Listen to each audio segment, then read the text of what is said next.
네, 오늘 함께 나눌 말씀이 누가복음 18장 13절, 우리 한 절 같이 읽으셨습니다. 예전에 한번 말씀을 전하면서 그 세리 말고 바리새에 맞춰서 한번 말씀을 전해드렸었는데, 오늘은 세리에 초점을 맞춰서 한번 말씀을 나누도록 하겠습니다.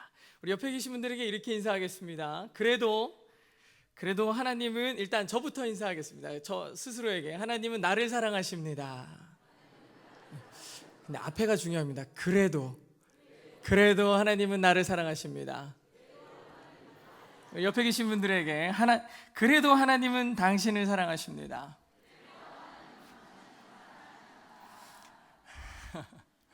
왜 그래도를 자꾸 넣을까? 그 생각되시겠죠? 제가 그래도 이렇게 인사말을 이렇게 쓰는데 갑자기 이런 생각이 났어요. 왜 갑자기 그래도를 쓰는데 신천지 교인들이 생각이 나는 거예요. 신천지 교인이 생각나면서 얼마 전에 제가 좀 안타까운 소식을 들었습니다. 제가 어렸을 때부터 모 교회에서 신앙생활할 때 저희 주일학교 선생님이었고, 굉장히 신앙생활을 바르게 하시는 분이었어요. 그리고 아이들도요, 얼마나 양육을 잘 하셨는지, 항상 아이들이, 제가 보니까 그 아이가 있는데 항상 무릎 꿇고 예배하고 하나님께 신실하게 예배하는, 그러니까 어머니로서 굉장히 좋은 분이셨어요. 근데 그분이 이 신천지로 갔다는 얘기를 들었습니다. 처음에 갔다고 했을 때는 안 믿었어요. 진짜 안 믿었어요. 그래가지고 그때 계셨던 우리 장로님, 안수 집사님들에게 한번 전화를 해봤어요. 그랬더니 그 들으셨냐고 그러면서 저한테 우리 집에도 왔었다고, 성경 공부하러 가자고, 나 신천지라고 얘기하면서 가자고 얘기했다는 거예요. 왜 그렇게 하나님 앞에 바로 서려고 날마다 고생하시고 수고하시고 그랬던 분인데 어떻게 하다 신천지로 넘어가셨을까? 아무리 생각해도 답이 안 나오는 거예요. 근데 제가 지난주 주일날 들었었거든요. 그리고 하루 이틀 고민하는데, 제가 또 지난주에 우리 그 복음방이라고 그러죠, 신천지 공부방에 시위를 하러 갔습니다. 근데 저희들이 그 화요일날 가는 그곳은 학생들이 엄청나게 많은 곳이에요. 학생들이 적어도 100명 넘는 학생들이 거기에서 공부하겠다고 막 몰려오는 곳이거든요. 근데 제가 갔는데 그날은 애들이 별로 없었어요. 다 그 집사님 또래 어른들이 거길 들어가는 거예요. 근데 그분들 이렇게 보는데 너무 마음이 아픈 겁니다. 너무 마음이 아프고 다 그 집사님 같고, 그래가지고 참 가슴이 아팠어요. 막 눈물이 날 것 같더라고요. 다행히 선글라스 쓰고 있어서 티나진 않았지만 그래도 굉장히 너무 마음이 아팠어요. 근데 갑자기 이런 찬양이 생각났어요. 제가 가사를 불러드리겠습니다. 가사를 불러드리는데, 나를 조롱하는 당신을 위해 나는 십자가를 집니다. 십자가에 달린 주님 생각하면서 나를 비웃는 당신을 위해 기도합니다. 십자가에 달린 주님 생각하면서 내가 십자가를 거절하면 누가 십자가를 지겠습니까? 내가 골고다를 거절하면 누가 속죄양이 되겠습니까? 하늘에 계신 아버지, 나를 보고 계십니다.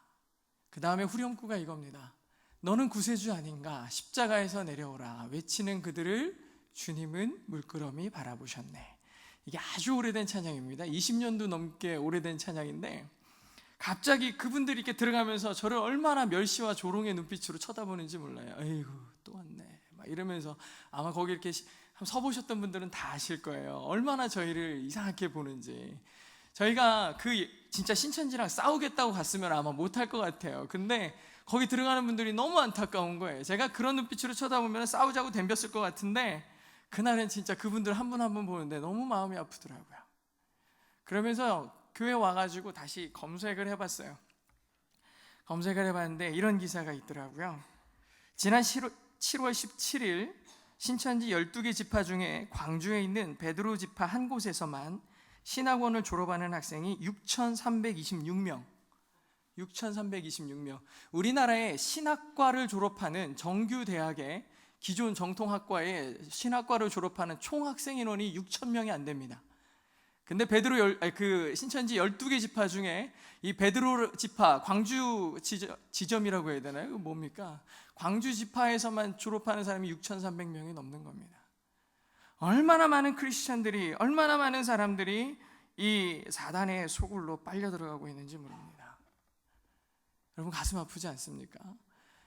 여기서 신천지에 빠졌다고 하는 사람들이 생짜로 그냥 신천지에 들어간 사람들이 아닙니다. 다 교회 5년, 10년씩 다니고 열심히 했던 분들이 거기 가 계신 거예요. 그러니까 가다가 신천지 앞에서 시위하다 보면 아는 사람이 나오는 거예요. 나와 같이 천국 갈 줄 알았는데 지금은 구원이 다른 이에게 있다고, 예수께 있지 않다고 얘기하면서 다니는 사람들을 보십시오. 우리가 해야 될 일은요, 어디가 진리인지를 알려줘야죠. 무엇이 진리인지 알려주는 게 우리 할 일 아니겠습니까? 저희가 모일 때마다 우리 목사님도 그렇고 가실 때마다 이거 해야 된다고, 한 영혼 아깝지 않냐고, 한 영혼 살려야 되지 않냐고 그렇게 울부짖어도요, 지금 매일같이 시위 나가는 교회는 우리 교회입니다. 우리 교회예요. 저는 그래도 살아서 광야에서 외치는 소리가 돼가지고 뭐가 진리이고 뭐가 옳은지 저희는 옳은 소리를 내야 된다고 생각합니다. 제일 가슴 아픈 거는요, 그렇게 열심히 부르짖는데 우리 교인들이 모른 척할 때예요. 아니, 어머니 아버지도 밖에서 열심히 일하고 돌아도, 회사에서 뭐 무시당하고 직장에서 그렇게 해도 집에 가면 우리 아이들에게 엄마 아빠는 슈퍼맨이고 원더우먼 아닙니까? 우리 교회에서는 그렇게 열심히 수고하고 기도하는 분들이 슈퍼맨이고 원더우먼 아니겠습니까? 광야에 외치는 요한이 아니겠습니까? 그죠? 예, 다 응원해 주시고 우리 성도들이 기도해 주셔야 됩니다. 그렇게 우리 교회가 열심히 달려갈 때 다른 교회들도 따라올 것입니다. 항상 제일 먼저 프론티어가 돼서 개척하는 사람들은 이정표와 같은 역할을 합니다. 여기가 길입니다. 여기로 오십시오. 그렇게 되면 다른 분들이, 다른 교회들이 이걸 보고 옳음에 대해서 반응하고 거룩한 분노가 일어나서 정말 하나님의 이름을 더럽히고 적그리스도와 같이 서 있는 자들이 주께로 돌아올 줄로 믿습니다. 그렇게 교회가 주 안에서 건강함을 회복해야 됩니다. 영적 건강함을 회복해야 되는데 여기서 질문이 하나 있습니다. 여러분, 교회가 무엇입니까? 교회가 무엇입니까? 우리는 보통 교회 그러면 이렇게 건물로 생각을 합니다. 건물로 생각을 하는데 절대 그렇지 않습니다. 고린도전서 1장 2절을 한번 찾아보겠습니다. 여러분 혹시 성경책 다 나왔군요. 친절한 방송실에서 알려주셨는데 같이 한번 큰 목소리로 읽어보겠습니다. 고린도에 있는 하나님의 교회 곧 그리스도 예수 안에서 거룩하여지고 성도라 부르심을 받은 자들과 또 각처에서 우리의 주 곧 그들과 우리의 주 되신 예수 그리스도의 이름을 부르는 모든 자에게 되어 있습니다. 잘 보십시오. 하나님의 교회 한 다음에 곧 이렇게 되어 있어요. 즉 하나님의 교회인데 그게 바로 뭐냐? 성도이고 예수 그리스도의 이름을 부르는 모든 자들, 이렇게 되어 있어요. 건물이 아니라 누구라고요? 사람입니다. 성도이고 예수의 이름을 부르는 모든 자들이 교회인 것입니다. 교회는 즉 누구를 얘기하냐? 여러분을 얘기하는 거예요. 교회는 여러분이 모인 공동체입니다. 여기가 교회예요. 교회가 무너지는 것은 건물이 팔려가고 교회의 숫자가 줄어드는 게 아니라 여러분이 무너지는 거예요. 우리가 무너지는 거라고요. 건물만 덩그러니 남은 예배당은 그냥 건물일 뿐입니다. 그게 팔려나가고 그게 모스크가 되고 이단들의 교회가 되는 것이 마음 아픈 것이 아니라, 건물이 중요한 게 아니라 우리가 더 소중한 거라고요. 건물이 무너져서 슬픈 게 아니라 진짜 슬픈 것은 진짜 교회인 영혼된 우리가 이단과 무슬림과 수많은 악의 세력들의 잠입당해서 내가 무너지는 것, 주의 몸된 교회된 내가 무너지는 거예요. 우리 성도가 무너지는 거라고요. 그러니까 여러분이 소중한 겁니다. 그러니까 제가 소중한 거고, 그러니까 우리 모두가 소중한 겁니다. 우리가 건강해야 교회가 건강한 거예요. 그러기 위해서 우리는 뭘 해야 될까요? 제가 오늘 시작을 하면서 그래도 하나님은 당신을 사랑하십니다 라고 얘기했습니다. 이 사실을 아는 거예요. 이게 진리입니다. 주님이 나를 사랑하심을 아는 것, 이게 진리예요. 이 안에 있어야 돼요. 그냥 하나님을 사랑한다고 하는 게 아니라 그래도라는 말을 제가 전제로 붙였습니다. 그래도. 오늘 말씀의 주인공으로 나오는 이 세리가 있습니다. 이 세리에게 그래도가 무엇일까요? 각자에게 그래도 주님은 나를 사랑합니다 그러면 우리는 마음속에 들겠죠. 마음속에 막 이런 생각이 들 거예요. 맞아요. 그래도 내가 친구를 미워함으로 날마다 살인하는 살인자였습니다. 내가 하나님께 헌금 조금 드리고서 하나님 30배, 60배, 100배로 갚아주실 줄로 믿습니다. 이런 고리대금업자가 어디 있습니까? 하나님한테 날마다 그렇게 요구하는 사람이었습니다. 난 이런 죄인이었습니다. 날마다 살인하고 날마다 욕심부리고 날마다 도둑질하는 그런 사람입니다. 그래도 하나님은 나를 사랑하십니다. 우리가 이렇게 철저한 부서짐과 자기 고백이 없으면요, 하나님의 사랑을 경험할 수가 없어요. 오늘의 본문의 주인공은 세리입니다. 이 세리에게 그래도가 무엇일까요? 우리가 어렸을 때부터 교회 열심히 다니신 분들은 세리라는 말 들으면 되게 나쁜 놈으로 다 알고 계시죠? 세리가 아주 나쁜 사람의 상징입니다. 객관적으로도 아주 못된 사람이에요. 이스라엘 사람들은요, 이 세리와 창기와 구원받지 못한 이단자들에 대해서, 이방인들에 대해서 동급 취급을 했어요. 그렇게 세리의 격이 아주 낮은 사람이었어요. 근데 나라의 세금을 잘 걷어내는 이 사람이 왜 이렇게 못된 사람이었을까요? 당시의 세리들은 대부분 다 부자였습니다.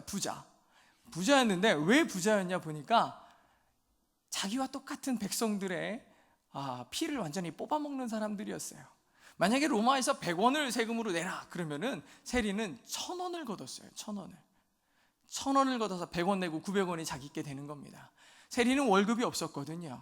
알아서 네가 마련해서 살아라 그랬습니다.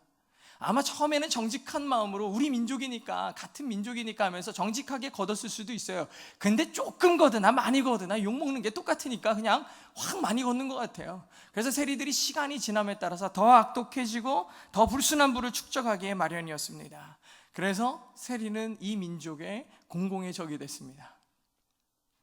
근데 이 세리를 예로 들어서 왜 오늘 예수님은 말씀하고 계실까요? 오늘 9절에 보니까 이런 말씀이 적혀 있습니다. 또 자기를 의롭다고 믿고 다른 사람을 멸시하는 자들에게 이 비유로 말씀하시되, 오늘 이 비유를 말씀하신 이유는요, 자기를 의롭다고 믿고 다른 사람을 멸시하는 자들에게 말씀하시기 위함입니다. 자기를 의롭다 여기는 자가 누굽니까? 여기에서는 바리새입니다. 그리고 후자에 나온 사람이 세리죠. 각자 어디다 초점을 맞추느냐에 따라서 바리새인이 주인공이 되기도 하고 세리가 주인공이 되기도 하지만 오늘은 세리에 초점을 맞춥니다. 하나님 앞에 선 세리는 자기의 죄 때문에 끊임없이 괴로워하고 있습니다. 성전에 올라서긴 했는데 가운데로 가지도 못하는 거예요. 문 열고 들어가자마자 멀리 서가지고 부끄러움 가운데서 고개도 들지 못하고 있는 상태에서 13절에 하는 말을 보십시오. 멀리 서서 눈을 감고 하는 말이 가슴을 치며 이르되 하나님 불쌍히 여기소서, 나는 죄인입니다. 하나님 나를 불쌍히 여겨 주시옵소서, 나는 죄인입니다. 그저 하나님의 긍휼을 구할 뿐입니다. 우리도요, 아무리 은혜에 대한 갈망이 있을지라도 세리와 같은 진실된 회개가 동반되지 않으면 그 은혜를 경험할 수가 없어요. 죄의 문제도 해결될 수가 없습니다. 진실된 갈망이 나올 수가 없는 것입니다. 세리는 주관적으로나 객관적으로나 나쁜 사람이었지만 자기가 처한 죄인의 처지를 철저히 하나님 앞에 고백하고 그냥 있는 모습 그대로 주의 도우심을 구하며 엎드려 있었던 것입니다. 그럼 예수님은 왜 이 소문난 죄인 세리를 비유로 삼았을까요? 이제 좀 더 분명해졌죠. 바로 우리가 이 세리와 별반 다를 바 없기 때문입니다. 크리스찬이라는 이름으로 우리는 세상 속에서 얼마나 많은 죄악을 짓고 있는지 모릅니다. 크리스찬이라는 이름으로 나도 모르는 사이에 엄청난 죄를 짓고 있죠. 사도 바울도 똑같이 고백합니다. 사도 바울도 예수님께 가까이 다가가면 다가갈수록, 죽게 다가가면 다가갈수록 자기가 끊임없이 부끄러워지는 거예요. 자기 고백 로마서 7장에서 뭐라고 써있냐? 내 속사람으로는 하나님의 법을 즐거워하는데 내가 속으로는 하나님의 법을 너무나 즐거워해서 그걸 지키고 싶은데 내 지체 속에서 한 다른 법, 세상의 법, 육체의 소욕들이 내 마음의 법과 싸워 내 지체 속에 있는 죄의 법으로 나를 사로잡는 것을 보는도다. 오호라, 나는 곤고한 사람이로다. 곤고하다라는 표현이 무엇입니까? 영어로는 wretched라는 표현을 쓰는데 불쌍하고 가련한 인간을 얘기하는 거예요. 다시 한번 보십시오. 오호라, 나는 너무너무 불쌍한 사람이구나. 나는 가련한 사람이구나. 이 죽음의 몸에서, 이 사망의 몸에서 누가 나를 건져내겠느냐. 일상을 살고 날마다를 살아가면서 하나님 앞에 바로 서려고 해도 설 수 없는 자신의 모습을 보면서 하나님 앞에 가까이 나아가기 시작하니까, 빛 대신 주님 앞에 자꾸 서니까 더럽고 추한 내가요, 그 빛 때문에 점점 죄가 드러나기 시작하는 거예요. 볼 수 없었던 그 더러움들이 빛 앞에서 다 상세하게 드러나는 거예요. 우리에게 말씀을 주신 이유가 무엇입니까? 그걸로 위로나 받으라고요? 내 아플 때 그걸로 무슨 반창고 삼아서 붙여서 위로받으라고요? 그렇지 않습니다. 우리에게 말씀을 주신 이유가 무엇입니까? 우리의 죄인됨을 비추기 위해서예요. 하나님의 말씀을 대면하면 우리는 그저 죄인일 뿐이 없습니다. 우리는 그저 죄인일 뿐이라는 거죠. 그렇기 때문에 우리는 세리와 같이 영혼의 상태를 자각할 필요가 있는 것입니다. 그 정직한 자각을 바탕으로 우리가 해야 될 일은 회개하는 겁니다. 회개, 깊은 회개. 오늘 중등부 예배에 갔거든요. 근데 중등부 예배에 가서 잠깐 지켜보는데 우리 중등부의 예배 인도하는 찬양을 인도하는 우리 학생이 우리가 지금은 회개할 때입니다라고 정말 큰 목소리로 놀랐는데 딴 생각하다 깜짝 놀랐잖아요. 너무 크게 소리 질러가지고 바로 회개했잖아요. 아버지 하나님 예배 시간에 딴 생각을 하고 있었다고 깜짝 놀래가지고 회개해야 된다고요. 내가 죄인임을 철저히 자각하지 않으면요, 우리의 구원자 되신 예수 그리스도가 이 땅에 오신 이유에 대해서 경험할 수가 없는 거예요. 그 갈망이 없어요. 네, 그 갈망이 없어요. 이러한 깊은 갈망은 영혼의 갈증과 마찬가지입니다. 여러분은 언제 갈증을 느껴보셨습니까? 제가 이 갈증이라는 단어를 딱 쓰고서 내가 언제 목말라 봤지? 언제 갈증을 느껴봤지? 생각해 보니까요, 갑자기 20년 전으로 군대에 입대하게 되더라고요. 군대에 갔는데, 여러분 아마 우리 여자 성도님들은 잘 모르실 텐데 각계 전투라는 게 있습니다. 각계 전투. 훈련은 전투다, 각계 전투 하면서 막 산으로 들로 막 뛰어다니는 거 있어요. 아침부터 저녁까지 뛰어다녀요. 아침부터 장난감 총 하나 들고서. 왜 이러는지 모르겠어요. 내가 왜 이러고 있는 걸까? 그런데 하라니까 하는 거죠. 하루 종일 뛰어다니고서 물도 안 주고 뛰어다녀가지고 이제 다시 오후 늦게쯤 돼서 한 5시쯤 돼서 본부로 돌아왔어요. 소대로 돌아왔는데 막 진짜 혀가 바싹바싹 말라요. 목마르면 막 침이라도 먹어야지 막 그러면서 침 내는데 침도 안 나와요. 혀가 바싹 마르고 목이 마치 마른 종이장처럼 다 말라 있어서 그 서걱거리는 소리가 들리는 것 같은 거예요. 얼마나 목이 말라 있는지요. 드디어 훈련이 끝나고 훈련생들이 다 모여서 이제 이 꼬질꼬질 하겠죠. 막 숨 쉴 때마다 막 먼지 들어갔다 나왔다 이러니까 막 여기 수염 나 있고 막 먼지 나 있고 그런 상태인데요. 다 모이라고 그러더니 이제부터 1분 동안 샤워할 시간을 줄 건데 1분 동안 물 먹지 마라 얘기하는 겁니다. 지금 목말라 죽겠는데 물 먹지 말라는 거야. 니네 이 물 잘못 먹다가는 죽을 수 있다는 거야. 씻을 물 먹지 마. 씻을 물 이거 먹지 말라고 그러는 거예요. 뭐 당연하죠. 예 이렇게 외치고 당연히 안 먹을 것처럼 그렇게 하고서 들어가자마자 뭐 하는지 아십니까? 물 먹어요. 2리터는 먹은 것 같아요. 2리터. 그걸 막 벌컥벌컥 먹는 거예요. 그냥 나오면은 보리차 준비돼 있다고 그렇게 얘기하는데 그냥 거기 들어가서 물을 2리터는 마신 것 같아요. 얼마나 많이 먹었는지 몰라요. 그리고 뭐 씻는 건 대충 씻고 그냥 나왔습니다. 뭐 별로 중요한 거 아니니까 물을 먹고 나왔어요. 정말 이 목마름이요, 정말 죽을 것 같더라고요. 근데 우리 영혼의 갈증은 우리가 경험하고 계십니까? 목마름이 그렇게 심한데 우리의 영혼의 갈증에 대해서 여러분은 얼마나 자각하고 계십니까? 아마 이 육체의 갈증이 심하다면 영혼의 갈증은 이루 말할 수도 없을 거예요. 사람들은 이 영혼의 갈증을 채우기 위해서 별의별 짓들을 다 합니다. 돈을 벌어보기도 하고 사람들을 만나보기도 하고 권력을 탐욕해보기도 하고 별의별 짓들을 다 해요. 그런데 세상 어디에서도, 세상 그 어떤 사람들도 이 갈증에 대해서 대답을 해주는 사람이 없는 거예요. 근데 어디에 답이 있는가 봤더니 성경에 있습니다. 한번 같이 한번 읽어볼까요? 이사야 55장에 이런 말씀이 있습니다. 시작. 오라 너희 모든 목마른 자들아 물로 나오라. 돈 없는 자도 오라. 너희는 와서 사 먹되 돈 없이 값없이 와서 포도주와 젖을 사라. 요한복음 4장에는 이렇게 써 있습니다. 시작. 내가 주는 물을 마시는 자는 영원히 목마르지 아니하리니 내가 주는 물은 그 속에서 영생하도록 솟아나는 샘물이 되리라. 할렐루야. 그냥 읽기만 했는데 벌써 시원하시지 않습니까? 말씀이 생명수입니다. 이 갈증에 대한 대답이, 예수님은 영원히 목마르지 않는 영원한 생수, 목마름을 해결할 수 있는 답을 주셨는데 그분이 예수 그리스도입니다. 이렇게 거저준다고 얘기하면 많은 분들이 이렇게 물어봐요. 왜요? 왜 거저주십니까? 왜 예수님을 우리에게 거저주셨습니까? 그 사랑하는 아들을 왜 주셨습니까? 하나님은 우리 아버지이기 때문입니다. 그 아버지가 아들의 고통과 갈증을 그냥 두실 리가 없잖아요. 그분이 우리 아버지이기 때문에 주신 겁니다. 사랑하는 자녀의 아픔과 고통을 그대로 둘 수 없으셨던 아버지이셨던 겁니다.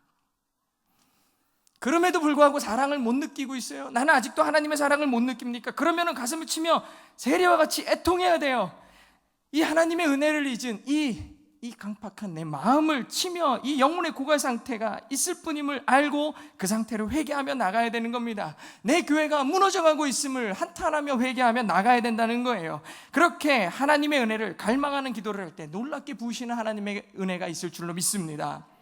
근데 하지만 그 은혜는요, 내 수고와 내 노력으로 얻어질 수 있는 게 절대 아닙니다. 오늘 본문에 보니까 마치 자기의 수고로 얻어진 듯 자랑하는 바리새인이 나옵니다. 바리새인을 보십시오. 구원의 본질이 자기에게 있다고 얘기를 합니다. 보니까 11절 마지막 부분에 보고 12절에 보니까 나는 일회에 2번씩 금식하고 또 소득의 11조도 드립니다 라고 자랑하는 거예요. 자기가 구원받은 게 자기 수고에 있다라는 겁니다. 이게 은혜입니까? 아니죠. 보상입니다. 보상. 성경에서는 삭시라고 그러고 웨이지라고 표현이 되어 있더라고요. 웨이지는 뭔지 아십니까? 일하고 받는 돈이에요. 하나님 앞에 일하고 받는 돈이라는 거예요. 은혜가 자기가 샀다라는 거예요. 하지만 이렇게 어리석은 해석이 어디 있습니까? 인간은 본질적으로 죄인이기 때문에 하나님 앞에서 내 스스로의 노력으로 의롭다함을 받을 자격조차 없는 겁니다. 그래서 에베소서 2장 8절로 9절에는 이렇게 써 있습니다. 시작! 너희는 그 은혜에 의하여 믿음으로 말미암아 구원을 받았으니 이것은 너희에게서 난 게 아니요 하나님의 선물이라. 행위에서 난 것이 아니니 이는 누구든지 자랑하지 못하게 함이라. 저기 아주 중요한 단어가 등장합니다. 선물이다. 내가 뭘 해서 받는 게 아니라 하나님이 그냥 주시는 겁니다. 그게 은혜입니다. 우리는 본질적으로 은혜조차 구할 자격이 없었던 자들인데 그런 우리들에게 예수님은 귀한 보혈을 흘려주신 거예요. 하나님의 일방적인 은혜가 우리 가운데 임하는 줄로 믿습니다. 오늘 본문의 세리는 그렇게 은혜를 구하기도 송구한 우리들의 기도의 모범을 보여주고 있는 거예요. 자랑하듯이 바리새처럼 기도하는 게 아니라 정말 철저히 부서지고 내려진 마음을 가지고 세리와 같이 기도해야 되는 거죠. 어쩌면 예수님이 하신 세리라는 비유는 우리가 은혜 아니면 살 수 없는 인물이라는 사실을 대유적으로 보여주는 것입니다. 지금 우리의 상태를 말해주는 것이죠. 우리는 원래 세리와 같은 상태인데 말과 행동으로 겉으로 드러나는 것들을 나타내며 바리새처럼 하나님의 은혜를 필요 없다는 식으로 살아갑니다. 우리의 본질을 보십시오. 본 모습을 보십시오. 드러나는 화려함과 열심들, 직분과 부와 권력들, 이걸로 치장된 껍데기들 속에 웅크려 있는 나의 자아를 보십시오. 정말 부족하고 여전히 연약한 가운데 그 두꺼운 껍질들을 덧입고 있는 내 자아를 보십시오. 자세히 바라보면 하나님의 은혜가 아니면 살 수 없는 나를 발견하게 될 것입니다. 그 순간 우리가 가장 먼저 하나님을 만나는 그 순간, 내 자아를 바라보는 순간 우리는 뭐 하느냐? 하나님 필요합니다. 주님이 계셔야 됩니다. 주님 아니면 내가 살 수 없습니다라는 철저한 깨달음이 오는 거예요. 내가 숨 쉴 수도 없음을 깨닫게 되는 것입니다. 그게 성령의 임재가 우리 가운데 올 때에 나를 발견하는 거예요. 주님이 내 안에 오실 때 그 순간을 경험하게 됩니다. 그래서 뜨거운 성령의 충만함을 경험하게 되면 가장 먼저 우리가 하는 일이 뭐예요? 회개가 일어나는 거예요. 왜 주님 만나면 막 눈물이 막 쏟아지는 거예요? 하나님 앞에 막 무릎 꿇어지는 거예요. 왜 그런가 생각해 보니까 정말 철저하게 부서진 내 자아가 있어요. 아무것도 아닌 나를 발견해가지고 하나님 내가 이런 사람이네요 그러는데 그 더럽고 추한 나를 누군가 안고 계신 걸 발견하는 거예요. 괜찮다고. 탕자를 생각해 보십시오. 돼지 쥐염 열매 주워 먹으면서 그 돼지 똥에 더러운 것 때문에 막 더러워진 그 상태로 아버지가 날 받아줄까 하는 마음으로 천천히 부끄러운 마음으로 아버지에게 찾아가는데 내가 보였을지도 모르는 그 상태에 멀리 떨어졌을 때 아버지는 저기서부터 다른 박자에서 뛰어오는 거예요. 그리고 더럽고 추한 나를 안아주신다니까요. 그러면서 내 아들아 하시는 거예요. 우리가 세상 가운데 있고 죄악으로 더럽혀진 가운데 주님 앞에 찾아가는 건 이런 모습일 수 있습니다. 우리의 영혼의 상태는 여전히 죄악 가운데 있지만 그래도 너를 사랑한다라고 얘기하는 하나님의 음성이 날마다 우리 귓가에 울리는 겁니다. 많은 크리스천들이 세리와 같이 감히 하늘을 바라보지도 못하고 가슴을 치며 절실히 기도하지 못하는 이유는 우리가 철저히 죄악 가운데 부서지지 않았기 때문이에요. 진짜 나를 바라보지 못했기 때문입니다. 여전히 세상에서 기쁨과 희망을 찾고 있어요. 마치 지금 막 폭풍이 막 몰아치고 있는데 거기에 작은 촛불 하나에 희망을 거는 겁니다.